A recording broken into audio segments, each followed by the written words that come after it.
माननीय मुख्यमंत्री श्री उद्धव बाळासाहेब ठाकरे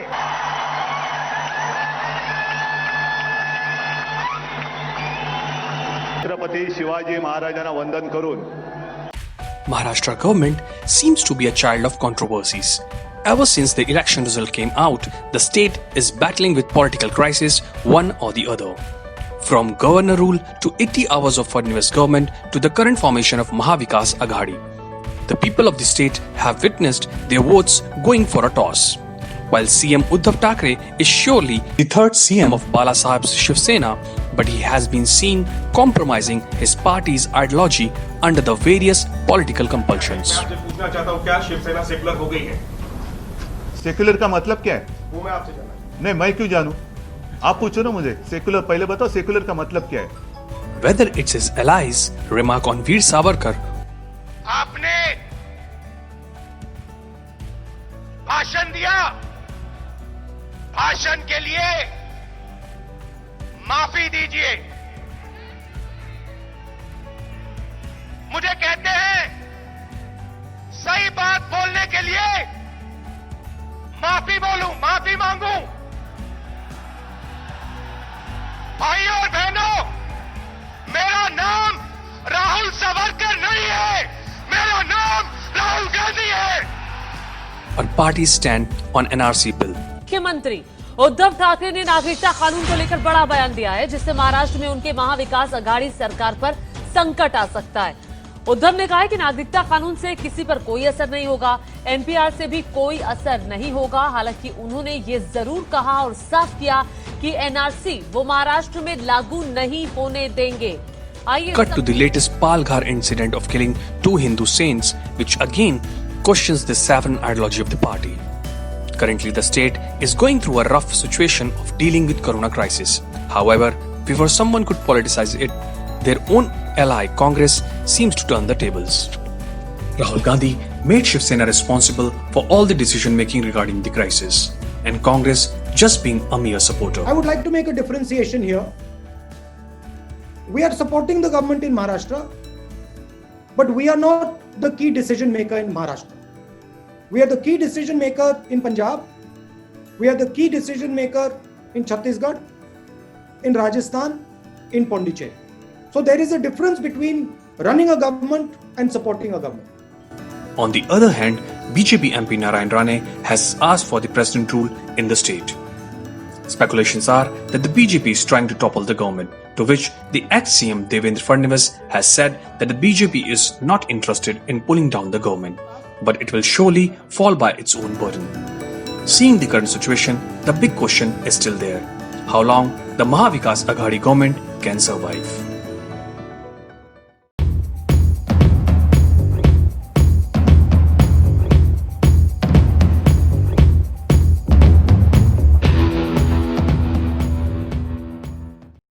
नमस्कार सुरेश जी। नमस्कार रतन जी। नमस्कार सुरेश जी, बहुत बहुत स्वागत है आपका नमस्कार राहुल। संवाद एंड समाधान में। आज आप हमारे गेस्ट हैं सुरेश जी। रतन जी ने हमें गेस्ट तो हैं ही, लेकिन आज ये एज अ होस्ट भी रहेंगे। ये भी आपसे सवाल पूछेंगे बीच बीच में। तो आज as a political analyst Maharashtra की सिचुएशन है वो आप ही को बतानी है कि क्या सिचुएशन करेंटली वहां चल रही है। क्योंकि अभी जो हाल फिलहाल में हुआ है कि पहले एनसीपी लीडर शरद पवार जी ने सेपरेटली गवर्नर कोश्यारी जी के साथ मीटिंग करी, फिर सीएम के साथ उनके रेजिडेंस में मीटिंग करी। लेकिन जब इसका आकलन किया गया तो ये बोला गया कि कहीं ना कहीं कोलिशन आपस में बिगड़ रहा है, शायद कुछ गड़बड़ हो रहा है। लेकिन एनसीपी लीडर ने कहा कि नहीं, सारे एमएलए हमारे साथ हैं। संजय राउत ने भी कहा कि हमारी सरकार 5 साल चलेगी, कोई इसको बीच में तोड़ नहीं सकता। तो आपको क्या लगता है, क्या सिचुएशन चल रही है अभी हाल फिलहाल वहां पर? सिचुएशन तो बहुत अनस्टेबल है महाराष्ट्र में। फर्स्ट ऑफ ऑल तो गवर्नमेंट में किसी को पता नहीं कि क्या चल रहा है। Left hand is not knowing what right hand is doing. CM एक स्टेटमेंट देते हैं, 2 घंटे में उनका कोई मिनिस्टर बोलता है दूसरा स्टेटमेंट दे देता है। फॉर एग्जांपल सीएम ने बोला कि हमको मुंबई से ज्यादा फ्लाइट चाहिए, 2 घंटे में नवाब मलिक जी बोलते हैं कि नहीं, हमको मुंबई में कुछ नहीं चाहिए। तो मतलब इट्स एज इफ कि किसी को पता ही नहीं क्या चल रहा है। हर कोई अपने एंगल में काम कर रहा है। इवन ब्यूरोक्रेट्स हैं या एडमिनिस्ट्रेशन, उनको भी पता नहीं कि किसका ऑर्डर मानना है। पूरी खेमेबंदी हो गई है कि मैं ये खेमे का हूं तो मैं इसका ऑर्डर नहीं मानूंगा, मैं वो खेमे का हूं तो मैं उसका ऑर्डर नहीं मानूंगा, और किसी को कुछ नहीं बता रहा। अब जब राहुल गांधी ने हाथी ऊपर कर दिए, वो बोलते हैं कि हम तो गवर्नमेंट में ही नहीं, हमारे पास तो डिसिसिव पावर ही नहीं है, जबकि उनके 10 मंत्री इस पे हम आएंगे। शिवसेना के आप 7 मंत्री देख लीजिए, जो इंटरनल, जो ओरिजिनल शिव सैनिक है, सोनिया सैनिक नहीं, जो ओरिजिनल शिव सैनिक है वो भी बहुत नाराज है। शिवसेना के 7 मंत्री हैं, 7 मंत्री में से 2 तो पिता पुत्र हो गए, बाकी बचे 5 में से 3 मंत्री इंपोर्टेड है, 2 एनसीपी में से, 1 कांग्रेस में से, बाकी बचे 2। तो मतलब ओरिजिनल 2 ही शिवसैनिक को मंत्री पद मिला है, बाकी 5 तो सोनिया सैनिक हैं। तो शिवसेना में भी बहुत आंतरिक विरोध है, असंतोष है। एकनाथ शिंदे, रामदास कदम जैसे सीनियर लीडर्स हैं, उनको इग्नोर किया जा रहा है। और कांग्रेस और एनसीपी में तो कांग्रेस के अभी पृथ्वीराज चौहान ने स्टेटमेंट दिया था कि गवर्नमेंट में रहने का कोई मतलब ही नहीं है। तो बिल्कुल अनस्टेबल है, सरकार कब भी गिर सकती है। रतन जी, आप इसको कैसे देखते हैं? मैं अगर शुरुआत से थोड़ा सा बात करूं, एक आइडियोलॉजिकल क्राइसिस भी रहा है कहीं ना कहीं इस कोलिशन के बीच में, क्योंकि एक तरफ आप देखते हैं कि जो सावरकर को सपोर्ट करने वाली और सैफरन जो आइडियोलॉजी के साथ जो बाला साहब ठाकरे की एक आइडियोलॉजी पे चलती हुई एक शिवसेना की पार्टी थी, कहीं ना कहीं आपको लगता है कि इस सत्ता को बचाने के लिए उसको कहीं ना कहीं उन्होंने कॉम्प्रोमाइज किया है? क्योंकि अगर सावरकर पे जो एक राहुल गांधी का स्टेटमेंट था और उसके बाद भी शिवसेना ने कोई प्रतिक्रिया, अपनी कोई एक्शन नहीं लिया, उस पर उसको डाइल्यूट कर दिया। उसके बाद चाहे वो सीए पर स्टैंड हो, उसके बाद जो पालघर इंसिडेंट हुआ, इन सब चीजों को देखते हुए आपको लगता है कि कहीं ना कहीं शिवसेना ने अपनी आइडियोलॉजी के साथ कॉम्प्रोमाइज किया है सत्ता में रहने के लिए? ये तो प्रश्न ही नहीं ना, ये तो प्रश्न अपने आप में उत्तर है कि जब उन्होंने अपना मुख्यमंत्री बनना चाहिए दावा ठोका, उन्होंने जिस दिन रिजल्ट आया, मैं टीवी स्टूडियोज में था, उसी दिन उन्होंने कह दिया सारे हमारे मार्ग खुले हैं। उसके पहले लगातार 5-6 साल वो बीजेपी को गालियां देते रहे, जिसको हम घर में मैं कहा करता है ननद भाभी को टोकती रहती है, तो इस तरह। उसके बावजूद संधि हुई और संधि होती जैसे मौका मिला ने संधि तोड़ी, और क्योंकि कॉम्प्रोमाइज करने पड़ रहे थे इसलिए 1 महीने तो सरकार नहीं बन पाई। आप सोचिए कि एक तरफ अकाल की बातें करते थे, एक तरफ कई बातें करते थे, लेकिन केवल सत्ता कैसे बटेगी इसके ऊपर 1 महीने उनके चलते रहे आपस में झगड़े। तो वो जो आइडियोलॉजी छोड़नी थी, वो तो पहली शर्त वही थी सोनिया गांधी कांग्रेस की कि आपको आइडियोलॉजी छोड़नी पड़ेगी। उसका जो उन्होंने निर्णय लिए, जिस तरह के पब्लिक स्टांस लिए, वो बताते हैं कि मजबूरी थी। जिनको आधी मिनिस्ट्रियां मिलनी थी, वो 1/3 से कम मिनिस्ट्रियां लेके मान गए, केवल इसलिए कि एक परिवार को अपना मुख्यमंत्री बनाना था। इसके कारण कॉम्प्रोमाइज तो हो ही गया था, लेकिन कॉम्प्रोमाइज में कितना गिरना, कितना समझौते करना, ये था जो उनके हाथ में था, उन्होंने वो भी रखा नहीं। पर आज झगड़ा उस बात का है ही नहीं। जब आपस में सत्ता सुख भोगने के लिए बंटवारे हो गए, कौन कितनी सत्ता सुख भोगेगा, उसके बाद में अब जो झगड़े हैं कि वो सत्ता सुख भोगना चाहता, जिम्मेवारी कोई लेना नहीं चाहता। कोरोना ने आके सडनली सारी इक्वेशन बदल दिए। उसमें कोई अच्छे लोग हैं जिनको पता है महाराष्ट्र रसातल में जा रहा है, कुछ शरद पवार जिन्होंने महाराष्ट्र के लिए इतना काम किया, उनकी राजनीति जो भी हो, वो आज देख रहे हैं कि सत्ता नरक में जा रही है पूरी महाराष्ट्र की, और लोग भुगत रहे हैं, बुरी तरह भुगत रहे हैं। नंबर 1 स्टेट है इस समय वो कई चीजों में जिसमें नहीं होना चाहिए। तो उसके कारण वो तो सत्ता सुख भोगने के लिए सारे कॉम्प्रोमाइज हो ही चुके। मेरा सवाल ये था कि अगर सत्ता में सारे लोग बटे हुए हैं, जैसे सुरेश जी कह रहे हैं, तो सत्ता में जवाबदारी है किसकी? होम मिनिस्टर अनिल देशमुख है, लेकिन स्टेटमेंट नवाब मलिक देते हैं। अब ठाकरे जी टीवी पे आते हैं, लेकिन पीछे से कोई और उसको डायरेक्ट कर रहा है। तो अगर इतने लोग सत्ता चला रहे हैं, तो वास्तव में महाराष्ट्र में सत्ता अगर कोई चला नहीं रहा और ये गवर्नमेंट चल गई, तो अल्टीमेटली हमें यही पता नहीं है कि भाई किससे बात करनी है, किसको बोले। हमारे जो कष्ट है वो किस मिनिस्टर को बोले। अगर हम बोलेंगे अनिल जी को, तो नवाब मलिक ओवरराइड कर देंगे। साइंटिफिक डिसीजन को भी ये लोग नकार देते हैं।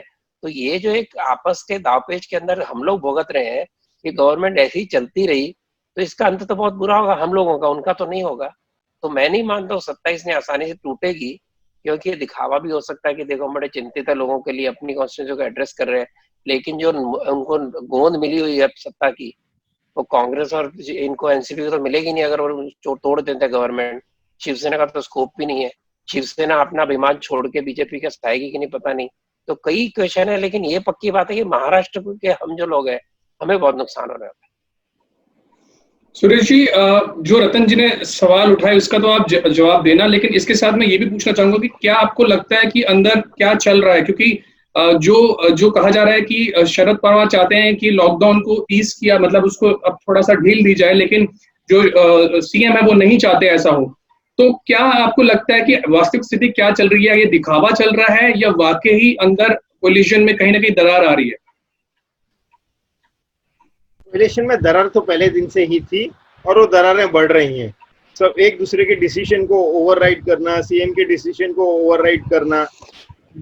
बीएमसी कोई सर्कुलर लेके आती है तो आपके मिनिस्टर एक घंटे में वो सर्कुलर को विड्रॉ कराते हैं।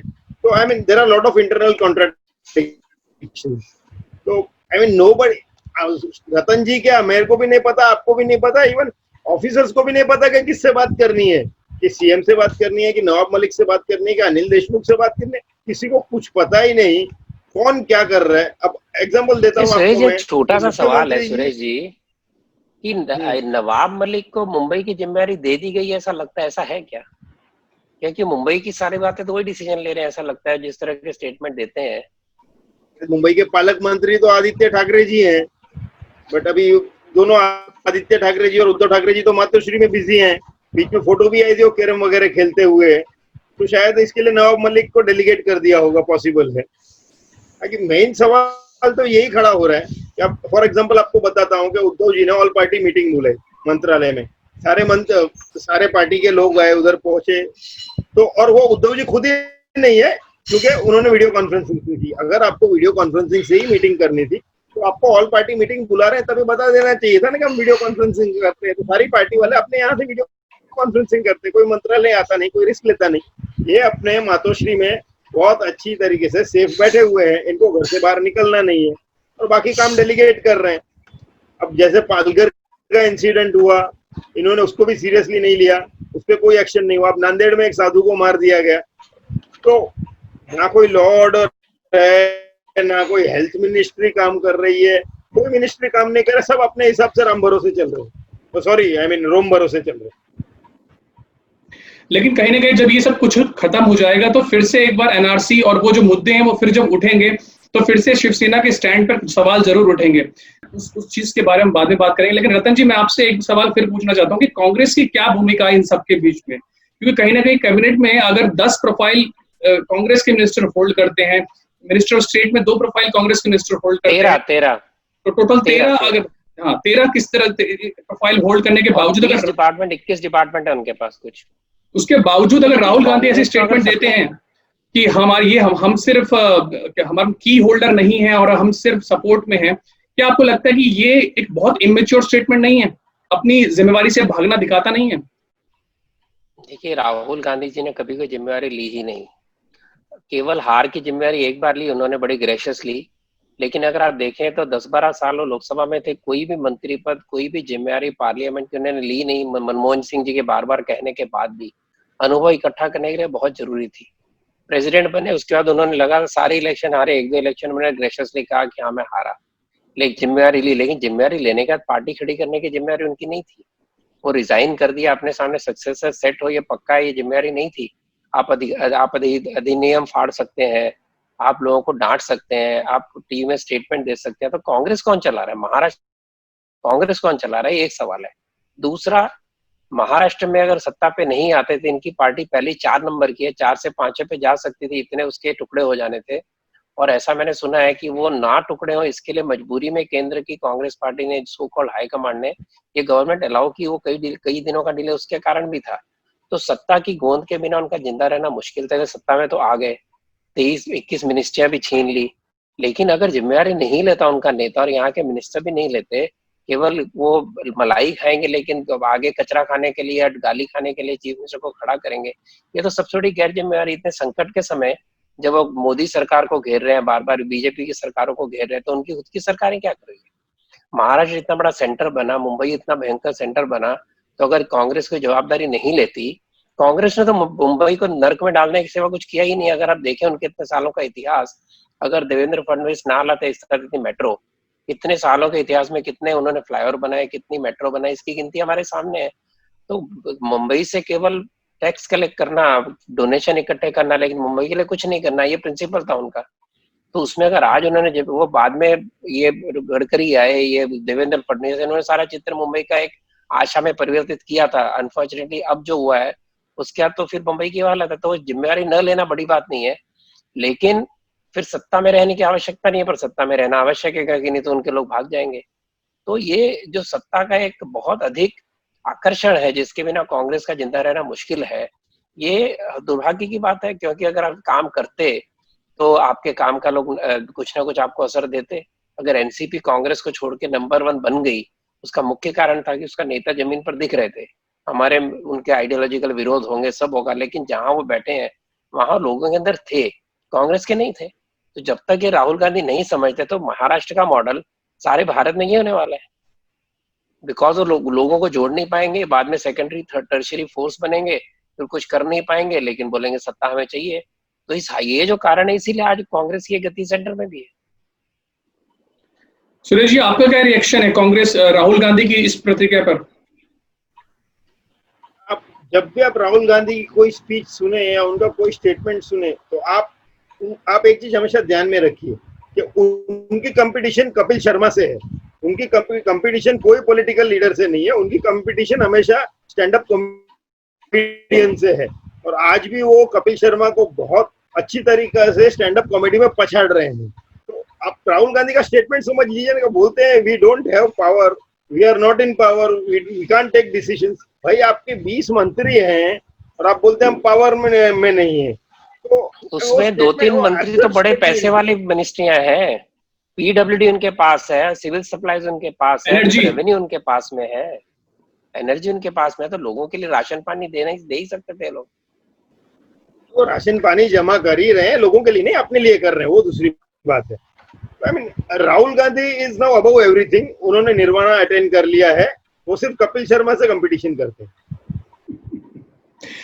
खैर, इसमें बीजेपी का क्या स्टैंड है सुरेश जी? क्योंकि एक तरफ आपके एमपी नारायण राणे कोश्यारी से मिलते हैं और राष्ट्रपति शासन लगाने की बात करते हैं, दूसरी तरफ एक्स सीएम देवेंद्र फडणवीस कहते हैं कि हम कोई सरकार गिराने के उसमें नहीं है, ये सरकार अपने ही बोझ के तले गिर जाएगी। तो बीजेपी का क्या स्टैंड है? आप ही देख लीजिए कि जो महाराष्ट्र की पोजीशन है, कोविड के नंबर्स बढ़ते जा रहे हैं, इंडिया में नंबर 1 है, मुंबई महाराष्ट्र में नंबर 1 है। तो सरकार ने पूरी अपनी रेस्पॉन्सिबिलिटी एब्डिकेट कर दी है, उन्होंने पूरी जिम्मेदारी छोड़ दी है कि आपको जो करना है कीजिए। अभी आप मुंबई देख लीजिए, आप बीएमसी में फोन करके देख लीजिए, आप अगर हॉस्पिटल का पूछेंगे, बेड का पूछेंगे, तो वो बताते हैं कि भाई हमको कुछ नहीं पता, आप आपका नंबर दे दीजिए, हम आपको कॉल करेंगे। और कोर्ट में ये लोग स्टेटमेंट दे रहे हैं कि BMC helpline is being governed bye doctors. तो मेरे पास ऑडियो रिकॉर्डिंग्स हैं कि आपने बीएमसी हेल्पलाइन में फोन किया और वो कहते हैं कि नहीं हमको कुछ नहीं पता, हम आपको सामने से फोन करेंगे। वहाँ बेड अवेलेबल है, कुछ no information is being given. इन्होंने लोगों को छोड़ दिया है मरने के लिए। अब आप देख लीजिए ना, 45,000 के ऊपर का फिगर हो गया है महाराष्ट्र का, मुंबई का 25,000 के ऊपर फिगर हो गया है, फिर भी इनको कोई असर नहीं है। इनको एमएलसी का इलेक्शन करना था, इसके लिए फॉर्म भरने के लिए सपरिवार जा सकते हैं, बरोबर है, अकेले नहीं, वो सपरिवार गए थे अपना इलेक्शन का फॉर्म भरने के लिए। लेकिन बाकी चीजों के लिए इनको घर से बाहर नहीं निकलना है, ये अपनी पर्सनल सेफ्टी देख रहे हैं। बाकी जो गवर्नमेंट, जैसे देवेंद्र फडणवीस जी ने कहा कि गवर्नमेंट तो अपने वजन के तले ही गिरने वाली है, इनके इंटरनल कॉन्ट्रडिक्शन की तरफ से ही की वजह से ही गिरने वाली है। हमें इस गवर्नमेंट को अनस्टेबल करने का कोई रीजन नहीं है। हम बहुत खुश हैं कि अपने इंटरनल कॉन्ट्रडिक्शंस की वजह से गिरेंगे। सुरेश जी, एक छोटा सवाल है मुंबई के नागरिक के नाते कि इस बार मुंबई में बीजेपी की कॉर्पोरेशन में केवल 2 या 1 सीटें कम थी शिवसेना से। वो एमएनएस के कॉर्पोरेटरों ने अपनी तरफ कर लिए तो अलग बात है, लेकिन इतनी बड़ी पार्टी होने के बाद भी बीएमसी में बीजेपी का कोई भी से नहीं है, कोई भी उनकी बात नहीं सुनी जा सकती कि मुंबई को बिल्कुल अनाथों की तरह इन्होंने इतने सालों छोड़ दिया है। 30 साल लूटा मुंबई को या कॉर्पोरेशन ने, इतने पैसे टैक्स जमा किए, लेकिन अब जब संकट की घड़ी आती है तो ना जो हॉस्पिटल बनाए अभी लागू नहीं हुए, ना बेड, यानी इतना बुरा हाल है। तो बीएमसी का अपना रोल क्या है ना, उसके अंदर बीजेपी क्यों नहीं कुछ कर पाती? सरकार आई है तब से जो कांग्रेस और एनसीपी के मेंबर्स हैं वो भी शिवसेना की तरफ हो गए, नहीं तो शिवसेना के 84 सीट्स हैं, बीएम की 83 सीट्स हैं। तो सारे पोस्ट उनके पास हैं, सारे कानून वो बना रहे हैं, सारे रूल्स वो बना रहे हैं। तो बीजेपी सेकेंड लार्जेस्ट पार्टी होने के बावजूद, हमारा और शिवसेना का फर्क सिर्फ 1 सीट का है, लेकिन सेकेंड लार्जेस्ट पार्टी होने के बावजूद जब उनकी महाअफजल आघाड़ी की, बीएमसी में भी महाअफजल आघाड़ी चल रही है, इसकी वजह से, मेजोरिटी की वजह से बीजेपी कुछ नहीं कर पा रही है इसमें। और आपने देखा होगा कि जब बीएमसी का इलेक्शन हुआ तभी भी वो सीटों का फर्क एक या 2 सीट का ही था और वो ऊपर नीचे भी हो रहा था और लास्ट मिनट पे इन्होंने एमएनएस के 2 कॉर्पोरेटर अपने साथ जोड़ लिए। ये तो भी आपका कोई भी कमिटी में बीजेपी का कुछ खास कोई भी प्रेजेंस नहीं है? प्रेजेंस है सर कमेटी में, बट जैसे मेजोरिटी उनकी है तो प्रेजेंस में हमारा रिप्रेजेंटेटिव पॉइंट रेज करता है, हमारा रिप्रेजेंटेटिव स्टैंडिंग ऑर्डर रेज करता है, बट वो मिनट्स में जाता है, बट उसमें कोई डिसीजन नहीं लिया जाता कि इनके पास मेजोरिटी है। एक रतन जी, बहुत ही वाजिब सवाल यहाँ पर बनता है, कहीं ना कहीं अगर सरकार की शिवसेना की इस पूरी गवर्नमेंट की अगर एक बात करें तो कहीं ना कहीं freedom of speech and expression के अगेंस्ट ये लोग शुरू से रहे हैं। बहुत बीच में ऐसे कहीं ना कहीं इंसिडेंट हुए हैं जहां पर ये लगता रहा कि सरकार को क्रिटिसिज्म पसंद नहीं है, चाहे वो योगेश सोमेन का इंसिडेंट हो जो मुंबई यूनिवर्सिटी के प्रोफेसर थे, जो उन्होंने राहुल गांधी पे एक फेसबुक कमेंट किया और उनको लीव पे भेज दिया गया, चाहे उसके बाद वो हीरामणि तिवारी हो जिन्होंने एक फेसबुक कमेंट किया और उनको शिवसेना का हेड शेप कर दिया। बहुत से एनसीपी लीडर हैं, नवाब मलिक उनके ब्रदर ने किस तरह से ब्रॉड डे लाइट में लेबर्स को थ्रैश किया हो, फिर ये गैग ऑर्डर रहा हो, अर्नब गोस्वामी के साथ 12 घंटे न्यूज़ है अबू आजमी का 12 घंटे का अर्नब गोस्वामी न्यूज़ है, बिल्कुल 12 घंटे का अर्नब गोस्वामी का इंटेरोगेशन रहा हो। उसके बाद कल यवतमाल में शिवसेना के दो यूथ को कल थ्रैश किया है क्योंकि उन्होंने क्रिटिसाइज किया था सीएम को। तो क्या आपको लगता है ये तो बिल्कुल ही एक हम कुछ नहीं सुनेंगे अपने खिलाफ, ऐसी एक सोच से चल रहे हैं? देखिए, कांग्रेस का कल्चर तो पुराना था ही है। इमरजेंसी ले लो, 1984 ले लो, कांग्रेस का पहला जो कॉन्स्टिट्यूशन का अमेंडमेंट था ये नेहरू जी लाए थे, ये प्रेस फ्रीडम के अगेंस्ट, जिसके अंदर आरएसएस के द्वारा समर्थित लोग जो चला रहे थे ऑर्गेनाइजर, उनको जेल की धमकी, उनके ऊपर केस सब कुछ चला था। शायद मलकानी जी कुछ समय जेल में भी थे और अमेंडमेंट लाया गया फ्रीडम ऑफ एक्सप्रेशन की लिमिट डिफाइन करने के लिए। तो नेहरू जी के जमाने से ये लगातार रहा है, तो उसमें तो कोई आश्चर्य नहीं है। शिवसेना का जो बहुत पुराना ओरिजिनल रोल था कि एक सड़क के ऊपर न्याय करना, उस समय का वातावरण ऐसा था कि ठीक था, लेकिन सत्ता में आने के उस समय हुआ होगा, लेकिन एक बार जवाबदार पॉलिटिकल पार्टी बनने का तो उन्होंने ये रास्ते छोड़ दिए थे। उद्धव ठाकरे ने खासकर ऐसा क्लियर इंस्ट्रक्शन दिया था कि इस प्रकार की मुझे राजनीति पसंद नहीं, लेकिन सत्ता में आने के बाद, सत्ता सुख भोगने के बाद बिल्कुल कुछ भी विरोध बर्दाश्त नहीं।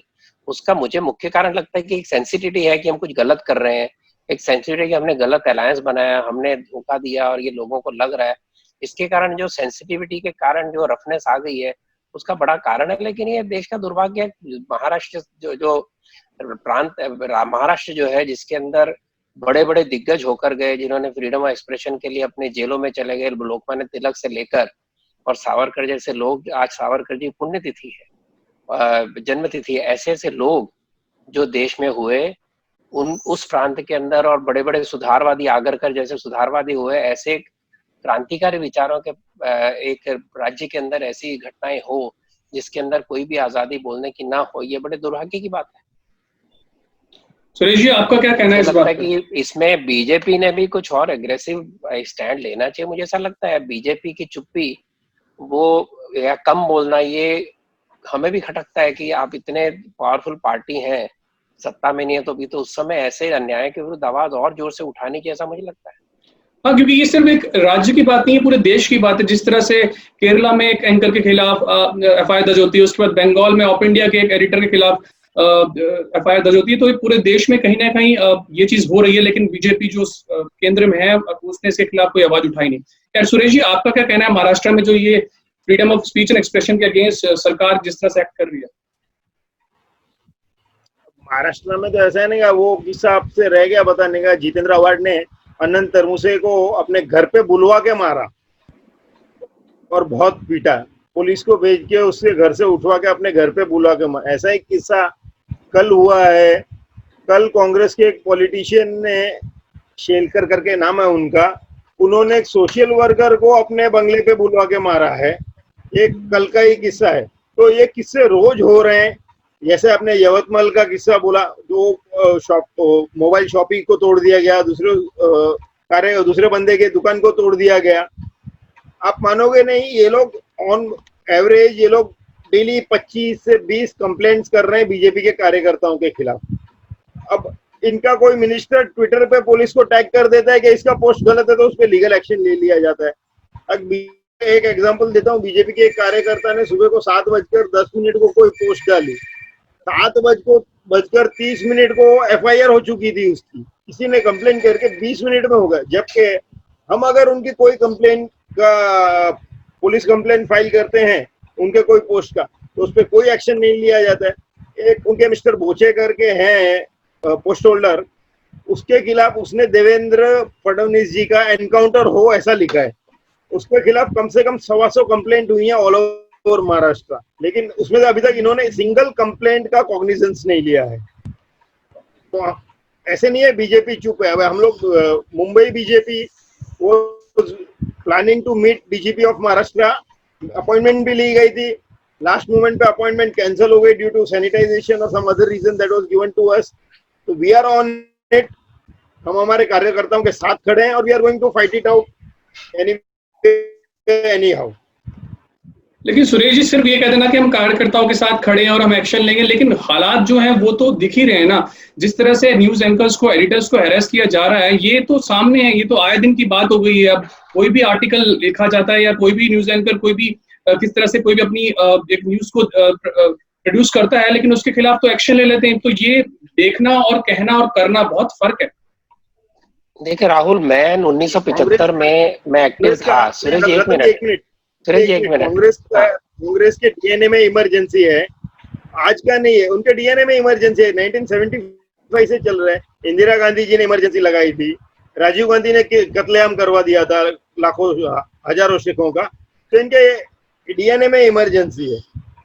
और अब ये यहाँ पावर में है, तो यही चल रहा है कि लोगों को अरेस्ट करा। भी कल का किस्सा आप बताइए ना, रिपब्लिक के अर्नब गोस्वामी है, उनके खिलाफ 3 साल पहले 4 साल पहले कोई केस, अब विदाउट कोर्ट ऑर्डर उन्होंने एक केस को रीओपन कर दिया without any court order, which is illegal, it will be challenged in the court and Arnab Goswami might win. So they are not following the law, they are not following order, they are not following law and order in spirit. तो I mean क्या कह सकते हैं, emergency है। रतन जी आप continue कीजिए। बस इतना ही कहना था कि मैं इमरजेंसी के समय मैं कॉलेज में था, मैंने उसके विरुद्ध बाकी लोगों की तरह हम भी लड़े, जेल में भी गए। उस समय जो माहौल था कि बात करने के लिए डरना पड़ता था, बोलना पड़ता था, वैसा ही माहौल अब है। जो लोग मोदी जी पे इतने साल इल्जाम लगाते रहे, वो तो सरेआम टीवी पे आकर लेखों के अंदर दिन रात गालियां देते हैं, झूठे इल्जाम लगाते हैं, फेक न्यूज देते हैं, तो भी उनके ऊपर कोई खास कार्रवाई नहीं होती।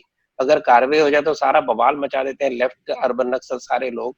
लेकिन जब यहाँ पर यह हो रहा है तो हम तो वैसी परिस्थिति मैंने कभी देखी नहीं। मैंने एक तथ्यात्मक ट्वीट डाला था, वो दफा 144 धमकियां जो आ रही है पुलिस की, उसके अगर मुझे निकालना पड़ा। एक और बीएमसी का सर्कुलर था, मैंने कंफर्म किया कि जेन्युइन है, लेकिन मैं उसको कुछ बोलूं कि नहीं बोलूं, मैं सही आंकड़े दूं कि नहीं। तो ऐसा डर का माहौल 1975 के बाद मैंने कभी नहीं देखा। और जो बातें करते हैं इमरजेंसी की याद आ रही है, उनको पता ही नहीं कि इमरजेंसी क्या, उनको पता ही नहीं कि कैसे डरावना माहौल किया जाता है, कैसे फोन आते हैं, ये तो हमने देखा हुआ है। और ये लोग जो बोल रहे हैं तो खुद दिन रात पिछले 6 साल से यही काम कर रहे हैं। इतने फेक न्यूज आ रहे हैं, किसी न्यूज पे कार्रवाई तो मोदी जो वो योगी डिक्टेटर है, मोदी डिक्टेटर है। ये जो वातावरण वो खड़े कर पाते हैं, ये इसके अंदर बीजेपी कम पड़ती है, ऐसा मेरा कहना है। पब्लिक ओपिनियन और खड़ी कर सकते हैं, नहीं करते, ये मेरा कहना है। मैं इसको इल्जाम तो नहीं कहूंगा, लेकिन मैं कह सकता हूँ कि मेरे मन में दुख है, क्योंकि मैं भी इतने साल से रहा हूँ पब्लिक लाइफ के अंदर, मैं बीजेपी का भी समर्थक रहा हूँ, अभी भी हूँ। लेकिन जहाँ कमी है वो कमी है। अगर आपको सत्ता पे आना भी है, दोबारा आप आते भी हैं, तो ये जो है कि भाई जो वातावरण है उसके विरुद्ध अगर डर दूर करने के लिए हमने डर दूर किया था। हमें याद है 1975 में 2 अक्टूबर को हमने गांधी जी जयंती के दिन निर्भय बनो ऐसे लेबल लगा, बैच लगा के सारे कॉलेजेस में बांटे, टीचर्स को बांटे। हमारी हिम्मत थी उस समय कि जाएंगे क्या कर लेंगे। तो ऐसी युक्तियों द्वारा जिससे लोगों के मन में समझ में आए, आज अगर किसी की प्रॉपर्टी को एविक्ट करने की नोटिस आती है कि हम यहाँ पर सेंटर बनाएंगे और हम उसकी बात नहीं कर सकते, तो ये तो एक ऐसा डर का माहौल पहले कभी था नहीं।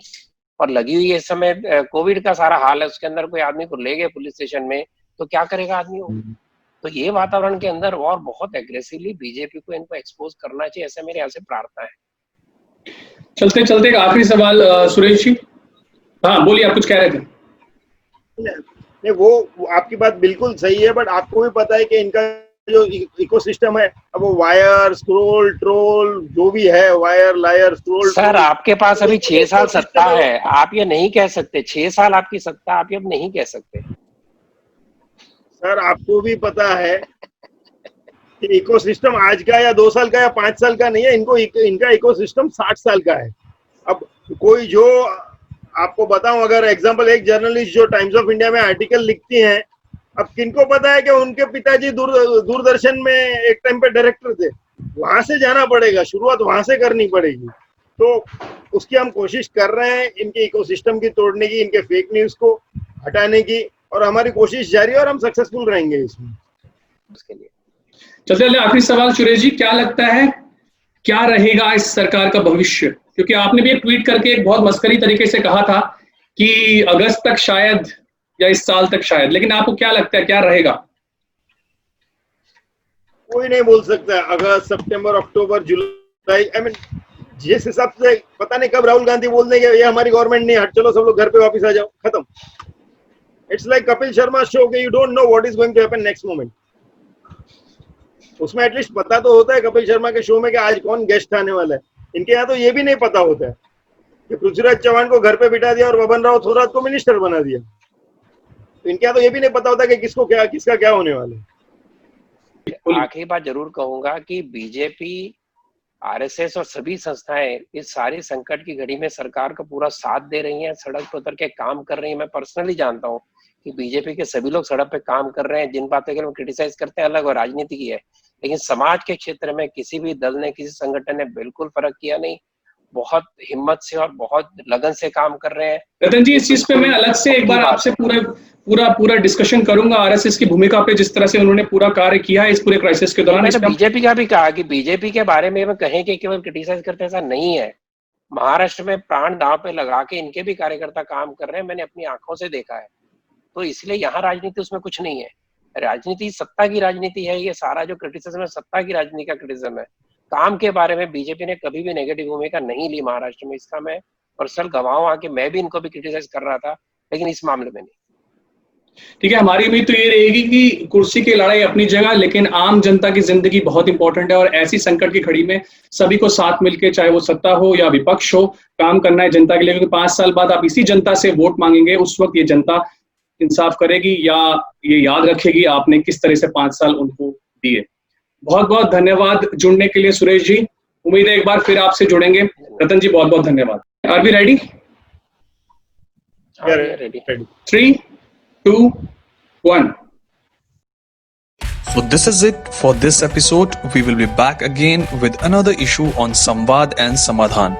Till then, like, share and subscribe.